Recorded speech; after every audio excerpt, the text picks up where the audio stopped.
আসসালামু আলাইকুম। আপনারা তো প্রথম পর্বে যা শুনেছেন, দ্বিতীয় পর্বে বহিরের ভেতরে যে থেকে যায় সেই দিন লাইব্রেরির সে অনেকক্ষণ বসে ছিল, কিন্তু মানুষটা আর এলো না। চলো গল্প শুরু করা যাক। একদিন, দুই দিন, তারপর অনেক দিন বইগুলো আগের মতোই ছিল। তাকগুলো একটা জায়গায়, শুধু মাঝখান থেকে একজন মানুষ যেন হঠাৎ মুছে গেছে। এই বিকালে লাইব্রেরিতে কেয়ারটেকার থাকে, ডেকে বলল, এই বইটা কেউ রেখে গেছে তোমার জন্য। তখন হাত কাঁপতে কাঁপতে সেই বইটা নিল। এই কথা বই, এ কি পাতা, এ কি বই! তখন সে হতভম্ব হয়ে গেল। ভেতরের একটা ছোট কাগজ গুজে রাখা ছিল। লেখা ছিল, কিছু মানুষ কথা বলতে আসে না, কিছু অনুভবও করতে আসে। আমি তোমার শব্দে পড়েছি, তোমার মনের ভেতরের শব্দ পড়েছি। এবার আমি তোমার বইয়ের অংশ। তার বুকের ভেতরটা হঠাৎ ফাঁকা হয়ে গেল। সেই দিন সে জানতে পারল মানুষটা আর নেই। একটা দুর্ঘটনায় হঠাৎ নীরব হতে রাতে বইটা খুলে বসেছিল। শেষের সেই খালি পাতায় আজ কলম থামল না। সে লিখল, लफ्ज़ों को तेरी मुझे किताब से मिलकर, শব্দগুলো গেথে আজ আমি তোমাকে বইয়ের সঙ্গে মিলিয়ে দিলাম। পাতা ভিজে গেলেও চোখের জলের নয়, ভালোবাসায়। বইটা বন্ধ করার সময় সে বুঝল, মানুষ মরে না,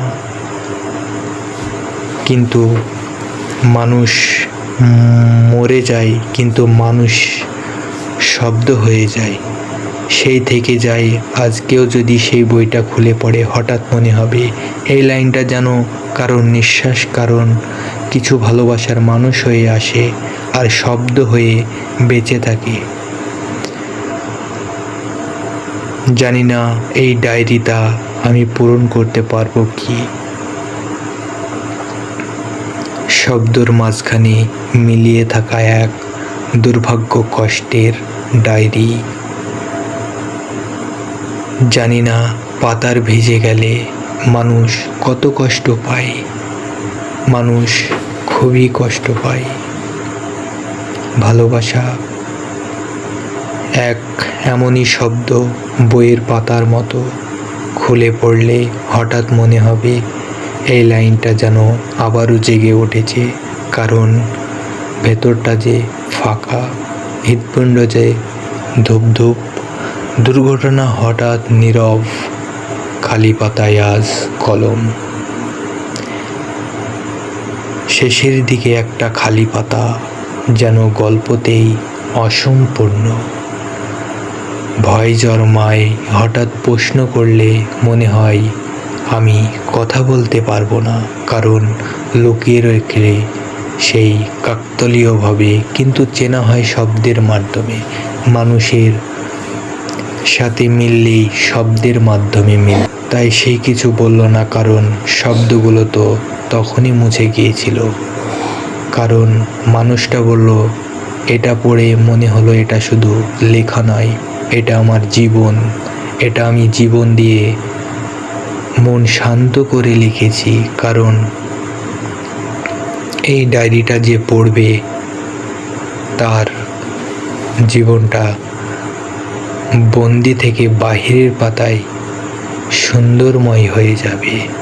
কারণ মুহূর্তেই বুঝলো, হঠাৎ সে লিখে ফেললো একটা লাইন। লাইনটা এমনভাবে লিখলো যে শব্দগুলো গেঁথে আমাকে বাহিরের সঙ্গে মিলিয়ে দেয়। কারণ সব গল্পের সমাপ্ত তো আর হয় না। তাই রাতের শহরটা যেন আজ অদ্ভুত শান্ত হয়ে গেছে। আল্লাহ হাফিজ, সুস্থ থাকবেন। নেক্সট ভিডিওয় আবার দেখা হচ্ছে।